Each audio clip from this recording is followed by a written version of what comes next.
Okay, so now let's see line in 3D। Line in 2D तो आप पढ़ के आ रहे हैं, तो लाइन इन 2D जो आप पढ़ते हैं वो बहुत ज़्यादा अलग नहीं होता है लाइन इन 3D से। सो लाइन इन 2D की इक्वेशन थी ax plus B Y plus C equal to 0।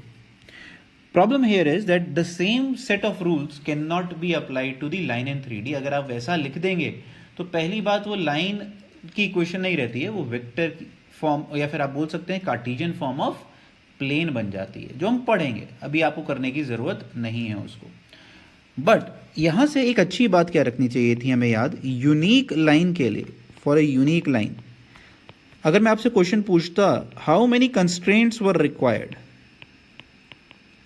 तो उससे क्या मतलब है सर? आपको याद हो आपने लाइन की इक्वेशन मल्टीपल फॉर्मेट्स में करी थी। कौन कौन से? Slope point format, slope intercept format, 2 point format, normal format, right, बड़े सारे। वो इसलिए करते थे क्योंकि हमें एक यूनिक लाइन के लिए 2 कंडीशंस चाहिए होती थी, 2 conditions. The same fundamental is still applicable that we require 2 conditions for a unique line to exist right in 3D also. 3D में भी हमें क्या चाहिए? हमें 2 इक्वेशंस, 2 कंडीशंस चाहिए होती हैं for a unique line to exist. ठीक है, तो लाइन इन 3D, पहली बात ये याद रखेंगे कि इसका एक्सटेंशन नहीं होता है, काटा मार के लिखेंगे ax plus B Y plus C Z plus D equal to 0 नहीं होता। ये प्लेन की इक्वेशन होती है, जो हम पढ़ेंगे ये होता है प्लेन, लाइन नहीं होता है, ये रट्टे नहीं मारने। 2 कंडीशंस चाहिए होती थी, 2 कंडीशंस यहां पर भी हैं। यहां पर जो कम्स आप बोलते थे ना tan थीटा करता था 2D में, tan थीटा एक्चुअल में क्या करता था काम? सपोर्ट करने का, support in the sense direction. यहां पर डायरेक्शन की सेंस कौन देता है? DCs और यू कैन से DRs। तो how that thing is related in 3D, that is what we guys are going to do in 3D, line in 3D। ठीक है, लाइंस भी होती हैं 3D में, प्लेन्स भी होते हैं 3D में, ये याद रखना है। 2D में हम क्या बात करते हैं? सिर्फ एक प्लेन के अंदर मल्टीपल लाइंस की इक्वेशन क्या हो सकती है। 3D में दोनों ही चीजें हमें विजुलाइज करनी पड़ती हैं। ठीक है, बट ये क्लियर है कि हमें अभी भी कितनी कंडीशंस चाहिए? We require 2 conditions. ठीक है, एक अ पॉइंट प्लस डायरेक्शन,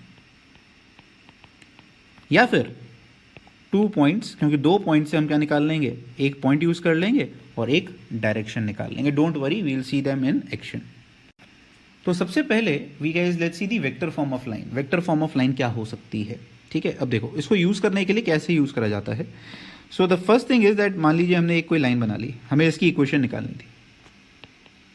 ठीक है, और ये ए पॉइंट जो है हमें क्वेश्चन में गिवन था, this was the given point, A is given point. तो आपको ये बात समझ में आती है कि कोई भी line, circle, ellipse, parabola, hyperbola, ये सब क्या होते हैं? लोकस। लोकस बोले तो the trajectory which a set of points will follow और the path on which a set of points will move. तो ये एक लाइन मतलब multiple points which will follow और गो इन दिस पाथ। तो मैंने कोई एक रैंडम पॉइंट लोकस निकालने के लिए लेते थे, पी ले लिया, इसका मुझे लोकस निकालना है। अब इसका पोजीशन कोऑर्डिनेट मैंने मान लिया आर वेक्टर ले लेते हैं। ओरिजिन से कहीं ना कहीं तो रिस्पेक्ट होगा ना, ये रहा ओरिजिन, देखो आपका, ये ले लेते हैं origin. It is just for mayor understanding, देखते चलो अभी। तो ये बना आपका ए वेक्टर और ये बन गया आपका R vector. Now since it was a given point, हमने बात करी थी 2 कंडीशंस गिवन होनी चाहिए for a unique line to exist. If this is a given point then you will also have to take into consideration, ये ले लिया मैंने पैरेलल वेक्टर, पैरेलल लाइन। किसके? सर ये जो मेरी लाइन है ना, इसके पैरेलल है ये लाइन, और इसके DRs, the DRs of this line let's say are given by M vector. ठीक है, तो अगर डीआर इसका एम वेक्टर था, ठीक है, ये बात समझ में आ रही है नहीं आ रही है? तो ऑब्वियस ही बात है, हम लोग कह सकते हैं कि उसका एपी, और okay let me come here, then AP you can say is parallel to M vector, ये हमें गिवन है। ठीक है, that means AP vector is equal to lambda times M vector, this the condition of collinearity. AP vector की position vector क्या हुआ? R vector minus A vector, jackpot. This is what you guys have learned. So the vector equation of a line is given by point plus lambda times support or the parallel vector. This is the equation and this is the logic why we get such a equation. A plus lambda m. A यहाँ पर क्या है? Given point on the given line. This is parallel vector. That's it. तो vector form तो हमने कर ली. अगर vector form दे रखी थी तो क्या थी vector form? R is equal to A plus lambda m.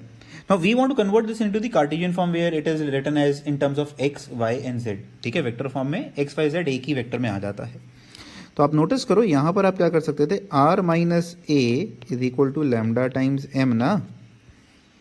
R को अगर आपने लिया था जनरल वेक्टर x, y और z, लोकस को जनरली x, y, z लेते हैं. a के पोजीशन वेक्टर्स आपने लिए थे x1, y1, z1. m के पोजीशन वेक्टर्स आपने लिए थे लेट्स से a, b और c. ठीक है, कंफ्यूज मत होना उस a वेक्टर से. m था dr. तो अगर आप यहाँ पर देखा जाए you are comparing two vectors, तो यहाँ से तुम्हें एक c समझ में आई. x minus x1 is equal to lambda times a. Similarly y minus y1 is equal to lambda times b. z minus z1 is equal to lambda times c. So इस ratio proportion को अगर हम equate करते, what you could have done is like this. Jackpot लग गया. तो हमारी formula आया. तो लैम्डा हम जनरली नहीं लिखते हैं. सो x minus x1 by a, y minus y1 by b, z minus z1 by c becomes the Cartesian form of line in 3D format. x1, y1, z1 given point, a, b and c become the parallel vectors.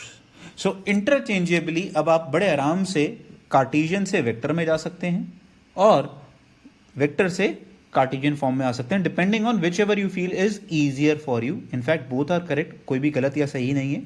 Which ever form is easier for you to solve और in the question you will just take that approach and solve it. So another interesting thing which we can take is any point on the line,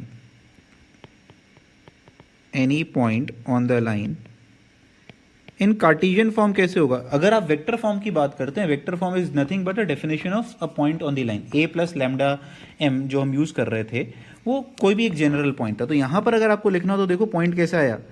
x1 plus lambda a, y1 plus lambda b, z1 plus lambda c. So any point on the line can be taken in this format. Any point. तो जैसे हम generalise point लेते थे ना parametric form के अंदर, तो देखा जाए ये क्या बन गया? पैरामीट्रिक कोऑर्डिनेट बन गया है ना. कमाल की बात.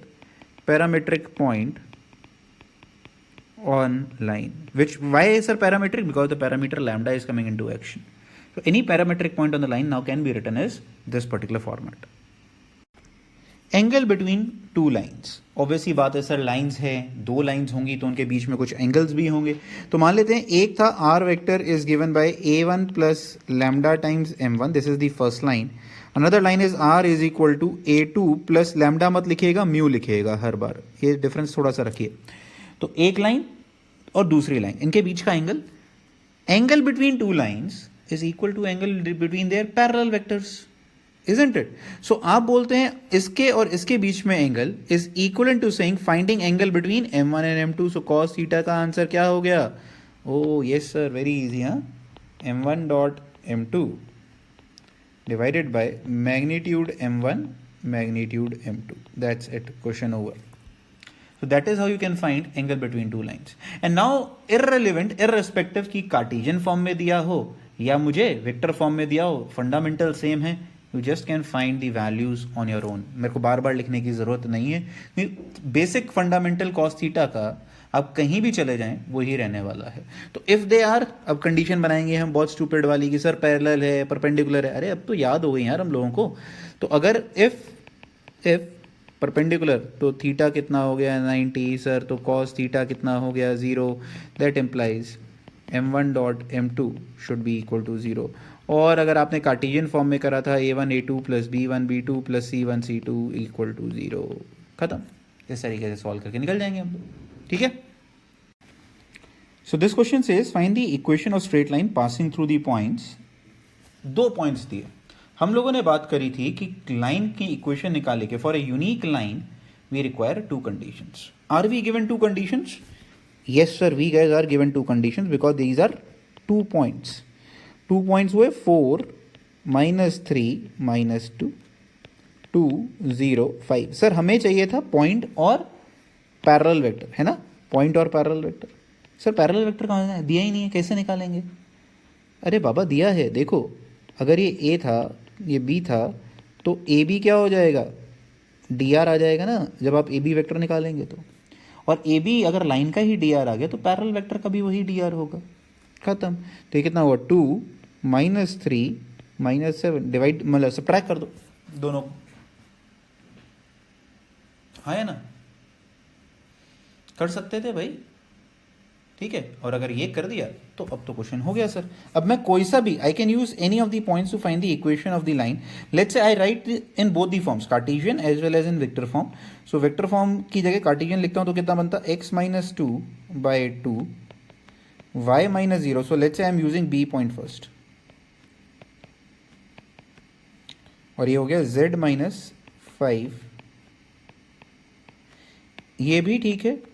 जो लोग ए को पॉइंट को यूज करके करेंगे वो भी ठीक है। तो अगर आप ए पॉइंट यूज करेंगे तब भी सही आंसर आएगा, गलत नहीं है वो। ये रिमेंबर y +3 हो जाएगा बिकॉज y -3। ये छोटे छोटे एरर्स हम लोग कराते हैं जो हमें रैंक से दूर कर देते हैं। खत्म। इसकी वेक्टर फॉर्म क्या बन गई? r = ये क्या बनेगा देखो, 2y cap plus 5k cap lambda times 2y cap minus 3j cap. खत्म। ये आ गया आपका vector form. So this question says the straight line something is given and 4 options are given. तो बाद में देखेंगे सब कुछ। The first issue that you have is sir हमने तो पढ़ा था मैथ्स में डिनोमिनेटर 0 नहीं आ सकता है। This is not, first of all कई बार हमें क्या लगता है that we guys are equating यहां पर, राइट? इक्वेटिंग होती तो नहीं थी, प्रॉब्लम थी। ये इक्वेटिंग नहीं है, these are ratios actually. So in vector 3D आप और अपना काम आसान करो। This 0 does not signify divided by 0, this is a place holder. ये क्या है? प्लेस होल्डर है, ठीक है। क्यों? किसका प्लेस होल्डर है? बिकॉज हमें पता है जो नीचे लिखा होता है these are D Rs. D Rs क्या बने? 3 1 0। दैट मीन्स डी आर्स क्या होते थे? 3 विल बी सम, क्या हो जाएगा? Lambda times L, right? यही होता था ना। 1 इज लैम्डा टाइम्स एम और 0 इज लैम्डा टाइम्स एन। तो अगर 0 is equal to lambda times N हो रहा है, इसका मतलब क्या हुआ? N has to be 0। Sir lambda क्यों 0 नहीं हो सकता? हो सकता था, पर अगर लैम्डा 0 हो जाता तो आपकी ये वैल्यू और ये वैल्यू भी 0 0 हो जाती। And when n equal to 0 that means cos gamma is equal to 0, that implies gamma is 90 degree. That means this line is making an angle of 90 degree with z axis. That means it is perpendicular to z axis. So that means खत्म, D becomes the answer option. So हमने यहाँ पर 2 चीज़ें सीखी, that denominator can be 0, कोई दिक्कत की बात नहीं है। दूसरा, if it is 0 that means it is perpendicular to that component, that is that axis जहाँ पर वो 0 बन रहा है। तो 3 1 0 signifies that it is perpendicular to z axis। इतने आसान क्वेश्चंस पे भी हम लोग पेपर में -1 लेके आते हैं क्योंकि हम कंफ्यूज हो जाते हैं, ठीक है। अगर मैं डी आर को यहाँ पर चेंज कर देता 6 2 0, तब भी 0 तो 0 ही रहता है ना। आपने इसको क्या करा? 2 से मल्टीप्लाई कर दिया, answer will still remain the same. Clear?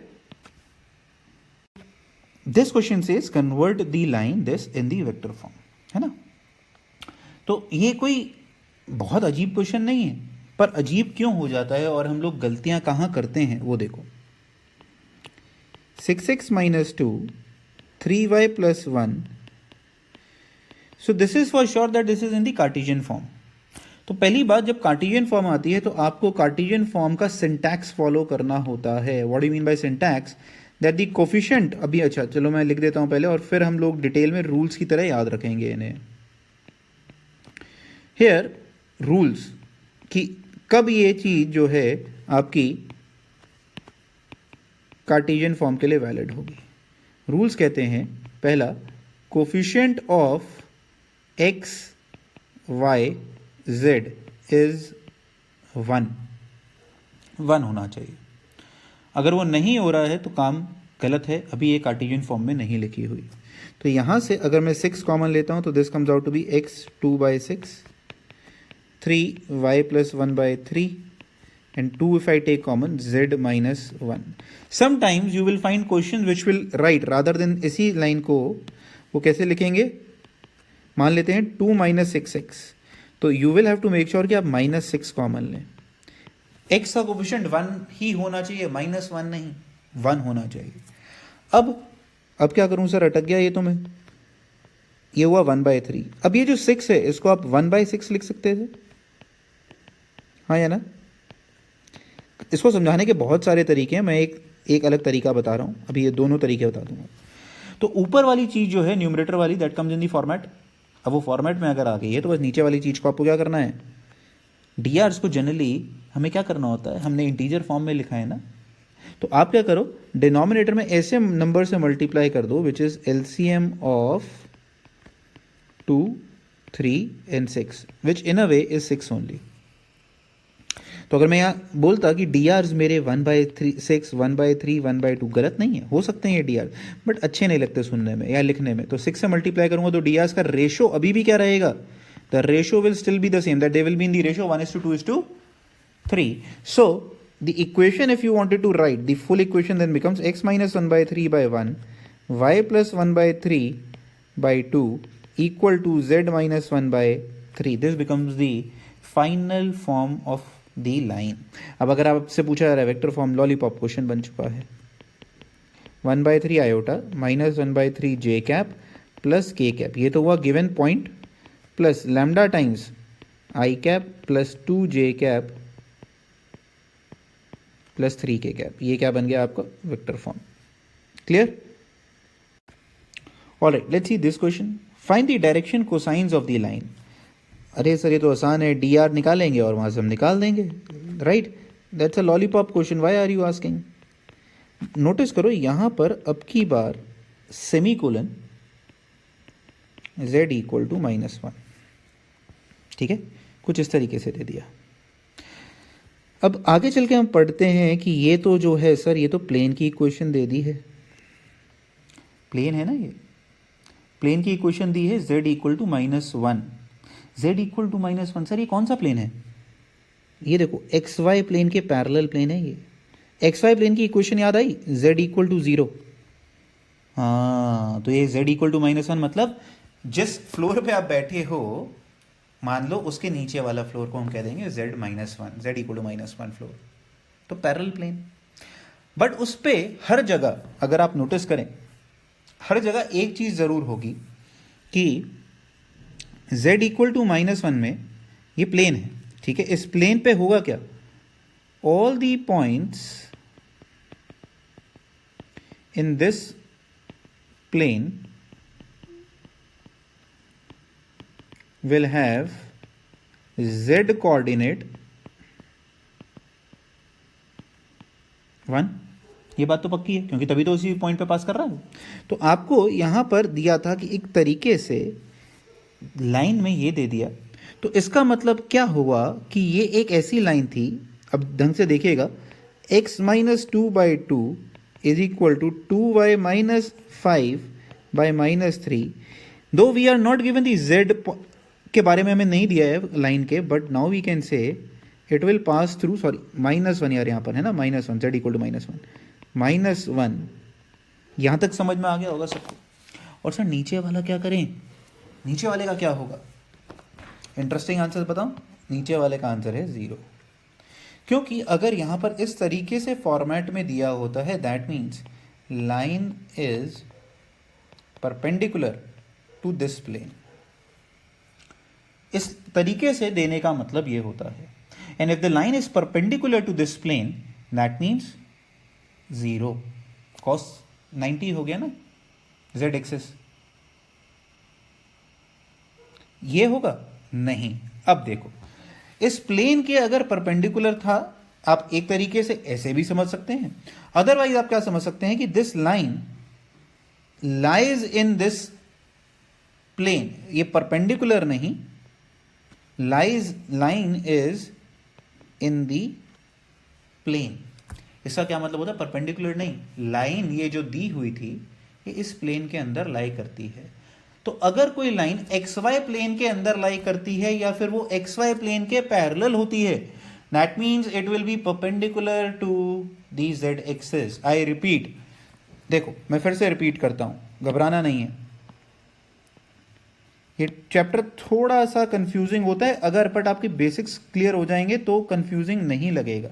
मान लो ये था एक्स और वाई, ठीक है, तो जो ये प्लेन था आपका, ये वाला प्लेन, ये जो मैंने प्लेन बनाया, लेट्स से कुछ ऐसा प्लेन बना देते हैं, ये प्लेन, ठीक है, ये एक्स वाई प्लेन था। इसमें कोई भी लाइन लूँगा तो वो जेड एक्सिस के तो परपेंडिकुलर होगा ही होगा, है ना। आप कोई भी लाइन अपने फ्लोर पे बनाइए तो आपको जो साइड में क्राइस जो लाइन दिख रही होगी, जो वॉल और दो वॉल्स के बीच की लाइन होती है, वो परपेंडिकुलर होगी इस फ्लोर के ऊपर। अब अगर मैं एक कोई पैरेलल प्लेन और बनाता, मान लो दिस प्लेन इज पैरेलल,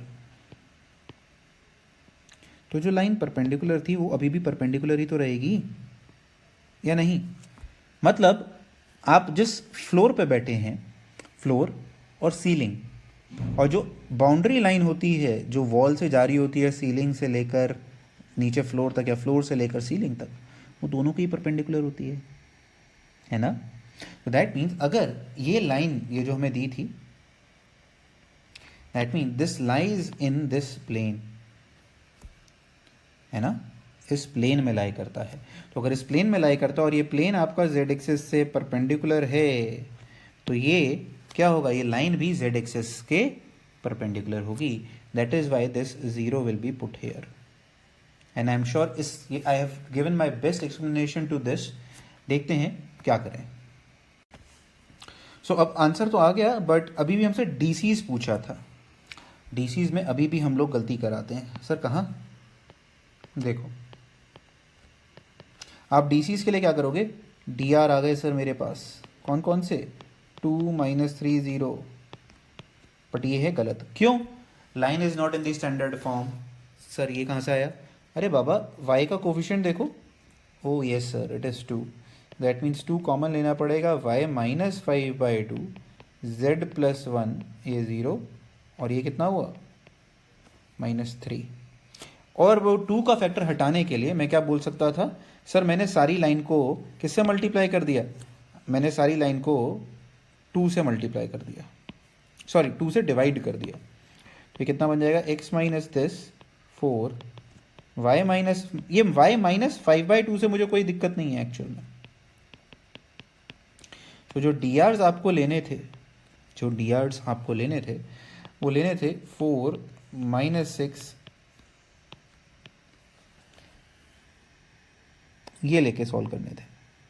अब अगर आप डी आर से क्या निकालना है, डी सी, वो तो हम निकाल लेंगे सर अब, है ना। अच्छा अब देखो मैंने यहाँ पर एक फिर से क्लासिक मिस्टेक कर दी, और वो तुम्हें पकड़ना चाहिए था जब आप सॉल्व कर रहे हैं। सर 2 - 3, 4 - 6, बात तो बराबर होगी, तो फर्क क्या हुआ? क्योंकि मैंने गलती करी, ये 6 नहीं आना था, यहाँ पर क्या आना था, -3। अब अगर आप देखोगे रेशो बन रही है 4:-3:0, whereas earlier ratio was 2:-3, अब रेशो अलग हुई है, ठीक है। तो छोटी छोटी चीज़ें हैं बट याद रखनी बहुत ज़रूरी है। अब आपसे डीसीज पूछा जा रहा है, निकाल देना यार DC. So this question says a line passes through 2 - 1 3, jackpot sir, given point आ गया मेरे पास।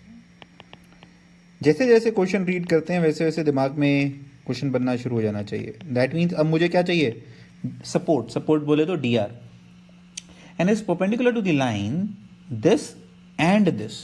तो आपके पास जो बोला गया ये given line is perpendicular to, एक तो लाइन हुई ये वाली, ठीक है, i + j - k, कुछ ये बहुत भीषण सा दिया हुआ है, समझ में कम आता है, ठीक है। अब देखो टाइम वेस्ट हो रहा है ना, यहाँ हम बार बार लिख रहे हैं इतना, इसलिए मैं कहता हूँ एंड परपेंडिकुलर टू लाइन, अब मैं देखो सिर्फ कंपोनेंट फॉर्म में लिखूंगा, जबकि वो सही तरीका नहीं है पर टाइम सेविंग तरीका ज़रूर है। म्यू टाइम्स 1 2 2 आई जे के, बार बार क्यों लिखना, पता तो है मुझे कि वो आई जे और के ही हैं, इन दोनों के perpendicular. So this actually is nothing to do with in vector 3D। ये कॉन्सेप्ट वेक्टर का है जो आप बच्चों ने करा हुआ है। एक लाइन जो दो लाइनों के परपेंडिकुलर हो, a line which is perpendicular to two lines, और a vector which is perpendicular to two vectors is given by their, बता दो यार, ये yes R1 cross R2। But sir हम R1 क्रॉस R2 में क्यों जाएंगे, वो तो और लंबी कैलकुलेशन हो जाएगी। हमें तो क्या चाहिए, हमें dr चाहिए ना, drs, तो हम सिर्फ drs के साथ ही खेलेंगे। That means a line which is perpendicular to both, which will be cross product of the parallel vectors of the line. That means अगर ये m1 था और ये m2 था तो dr क्या बन जाएगा, m1 cross m2। Sir unit vector वगैरह की टेंशन, dr है ना बाबा, टेंशन क्या लेने की, कुछ ना कुछ तो मैग्नीट्यूड आएगा, लैम्डा में चला जाएगा वो, हमें क्या फ़र्क पड़ता है उससे। तो दैट मीन्स अगर मुझे लाइन का dr चाहिए था, so I should have just solve this. कोई सा भी ले लो, पहले अब कोई सा भी लिख दो, फर्क नहीं पड़ेगा। 1 2 2, so if I solve this, this comes out to be -4 and this is -6। J cap अगर हम निकालना चाहते तो कितना आता, 2 और ये 4 3, और के लिए कितना आ रहा था 4, तो डी आर कितना है -6 -3 6, और दी अदर वे राउंड आप क्या कह सकते थे, देखो कईयों का ये आएगा तो कंफ्यूज मत हो जाना, सेम रेशो सेम है, 6 -3 2, ओ 6 -3 6, एक minute guys, ratio is still the same ना, 6 -3 6, मैंने 3 से डिवाइड कर दिया या -3 से, 2 1 -2, ये आ गया आपके डी आर। पॉइंट आपको पहले से ही पता थे, तो equation of the line in the vector form अगर मुझे लिखनी होती, फिर से देखो मैं अपने हिसाब से लिख रहा हूँ, लैम्डा 2 1 -2, आई कैप जे कैप के कैप आप लगा लेना, टाइम की मैं सेविंग कर रहा हूँ। क्वेश्चन कहता है find the coordinates of the point with a line this passing through this crosses YZ plane. Okay, now YZ plane, आगे पढ़ने से पहले YZ प्लेन, सर ये YZ प्लेन पे क्या अनोखा होता होगा, what would have happened at YZ plane. Sir x equal to 0 is the equation of YZ plane, मतलब जो भी पॉइंट लाई करेगा YZ प्लेन में, there is one single property which you know is common for all the points, is that x coordinate is 0। तो अगर मुझे यहां से पॉइंट निकालना था, तो देखो मैंने लाइन की इक्वेशन लिखी, ऊपर वाले पॉइंट्स लिखता हूं पहले, और डी आर होगा सब्ट्रैक्ट करके 1 बाय -4 और 7, right. Any point can be taken as equal to lambda, तो एनी जेनेरिक पॉइंट क्या हो गया, लैम्डा +2 -4 लैम्डा +1 7 लैम्डा +7। सर ये कहाँ से आया, कुछ भी नहीं है, एक एक को इक्वेट कर दो इंडिविजुअली लैम्डा से, then you will get this. So that is any parametric point. अब अगर पैरामेट्रिक पॉइंट, आपको पॉइंट कैसा चाहिए, ओ जैकपॉट सर, जिसका x कैसा हो 0, तो वहां से क्या आया, lambda +2 should be equal to 0, lambda हो गया -2, लैम्डा को -2 डालेंगे, पॉइंट आ गया। हमसे पूछा तो यही था, find the coordinates of the point with the line through this crosses the YZ plane. तो लैम्डा को पहला तो 0 ही आना है, उसको सॉल्व करने की जरूरत नहीं थी, this becomes 9 and this will be what -7, so 0 9 and -7 is the final answer. Clear guys? Now this same concept can be expanded to find intersection of two line. जैसे आप intersection of two line in 2D करते थे, point of intersection आता था, 3D में भी होगा, provided the lines are intersecting. ठीक है, अब देखिए, तो अगर मुझे लाइंस की इंटरसेक्शन निकालनी है, तो मान लीजिए एक लाइन ये दे रखी थी, एक लाइन ये दे रखी थी, तो इंटरसेक्शन कैसे कैलकुलेट होता है, लंबा प्रोसेस है। कैसे, इसको इक्वल टू लैम्डा, इसको इक्वल टू म्यू मान लो। ठीक है, तो any point on this line can be taken as a1 lambda plus x1, b1 lambda plus y1, C1 lambda plus Z1. Any point can be taken in this particular order. इस वाली line के लिए क्या हो जाएगा, A2 mu plus X2, B2 mu plus Y2 and C2 mu plus Z2. Any parametric point on line 2. Now if they have to intersect, intersection का क्या मतलब होता था, मान लो ये दो लाइन्स थी, sorry these are two lines, now they are intersecting. Intersection का मतलब क्या होता था भाई, कॉमन पॉइंट ना, और क्या होता है intersection, that there is a common point. Common point का क्या मतलब हो, that all the points will have same values, x coordinate same, y coordinate same, z coordinate same. So that means if this point exists, that means you are saying sir a1 lambda plus x1 will be equal to a2 mu plus x2. ठीक है, फिर एक क्या आ जाएगा, b1 lambda plus y1, sorry यहाँ पर आ गया b2 mu plus y2, और एक आ जाएगा c1 लैम्डा. अच्छा, लिखते लिखते में ही तुम्हें एक चीज़ समझ में आ गई होगी, यहाँ पर कितने पैरामीटर्स यूज हो रहे हैं, 2 पैरामीटर्स. देखा जाए पॉइंट सेम के लिए या तो आपको लैम्डा की वैल्यू चाहिए या आपको म्यू की वैल्यू चाहिए, कोई सी भी निकल है. और 2 पैरामीटर्स के लिए कितनी इक्वेशन चाहिए होती हैं, 2. आपके पास मल्टीपल हैं, एक ज़्यादा है बल्कि 3 है आपके पास. सो एक चीज़ आगे से अब याद रखेंगे वेक्टर 3D में, आपको सॉल्व ये दोनों ही करनी है, बट सॉल्व करके आ गया आंसर और आप नाचने लग गए और आपने मैच करके आंसर कर दिया और आंसर माइट बी रॉन्ग. ठीक है, what ever values of lambda and mu you will get from the first 2 equations, make sure that आप ये वैल्यू यहाँ डाल के इसको क्या करें, प्रूव करें कि ये सही है या नहीं है. इसको वेरीफाई करना बहुत ज़रूरी है. क्यों, हो सकता था आपके क्या हुए 7,5 दोनों स्टार्टिंग वाले पॉइंट्स आ गए, ये एक आता है 0 और एक कहता है 7,5, 10. So that can not be the intersection point, that can not be the intersection point. So for lambda and mu such, these should be such values for which all the 3 coordinates should be equal. That is what we have to take care of. So जब भी मिलेगा lambda और mu आएंगे 2 से ही, but आपको तीसरे में डाल के देखना पड़ेगा. बट सर अगर मान लीजिए ऐसा आता है केस, तो ऐसा क्या मतलब होता है, what do you mean by all this, कि सर लैम्डा और म्यू की ऐसी वैल्यू आई जिसके लिए एक्स और वाई तो सेम आ गए बस जेड सेम नहीं आ रहा, that means they are non intersecting lines. ठीक है, आगे पढ़ेंगे, घबराने की जरूरत नहीं है. So this question says find the foot of perpendicular from a point to the given line, also find the length of perpendicular and the equation of the perpendicular. 3 question एक साथ पूछ लिए बैक टू बैक, है ना, कोई नहीं, हम इसको करेंगे बेसिक तरीके से. फुट ऑफ परपेंडिकुलर कॉन्सेप्ट पुराना कॉन्सेप्ट है, which you guys have done in 2D also. That means I will drop a perpendicular, तो ये जो पॉइंट आ रहा है ये होता था foot of perpendicular. Got it, ये M point P and this was the line. तो हमें सॉल्व करना है फुट ऑफ परपेंडिकुलर. कैसे, क्या कॉन्सेप्ट क्या यूज होगा, स्टेप बाय स्टेप पहले समझते हैं. तो the foot of perpendicular is basically, ये लाइन को हम ए से बी डिनोट करते हैं अगर, तो पहली बात P M is perpendicular to A B, no doubt about it, and that is a very very important concept that we guys are going to use. ठीक है, अच्छा अब अगर हम देखें यहाँ पर, हमें सर ए पी एम के बारे में क्या पता है, what is the things which we know about P M. P M के बारे में हमें क्या पता है सर, पी एम के बारे में हमें वैसे ज़्यादा कुछ नहीं पता, हमें सिर्फ पी पॉइंट पता है. हमें लाइन ए बी के बारे में बहुत कुछ पता है. लाइन ए बी क्या कहती है, x/1 y-1/2 is equal to z-2/3. So any general point can be taken in terms of lambda such that this will be the answer. And for any value of lambda, let's say for some lambda, this point will be equivalent to m, position vector of m, because line पे तो लाई करता ही है ना यार m. क्यों निकाला sir, यहां से अगर मेरे पास m पॉइंट है, मेरे पास p पॉइंट है, I can find drs of pm.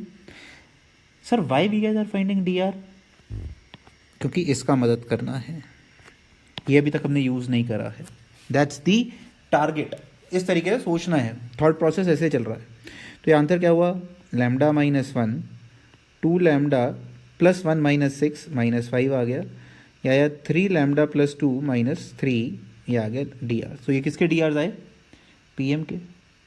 अच्छा sir, D Rs of A B, वो तो अपने को पता ही है, 1 2 3।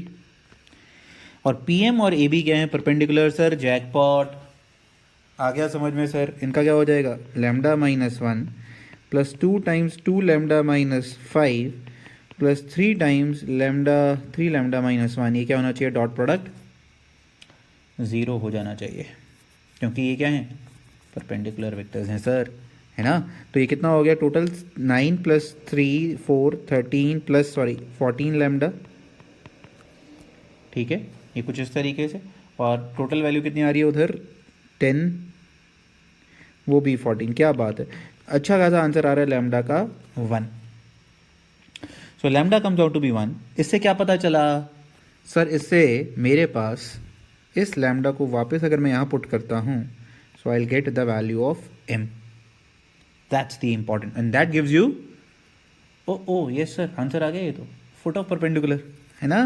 देखो तो ये कितना बन गया? 1 3 5। So 1 comma 3 comma 5 becomes the foot of perpendicular to this particular question. Now the next question was find the length of perpendicular. तो वो तो PM हो गया, length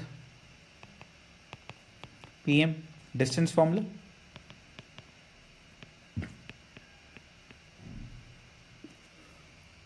और दूसरा इक्वेशन ऑफ परपेंडिकुलर, वो भी निकाल लेंगे अब तुम।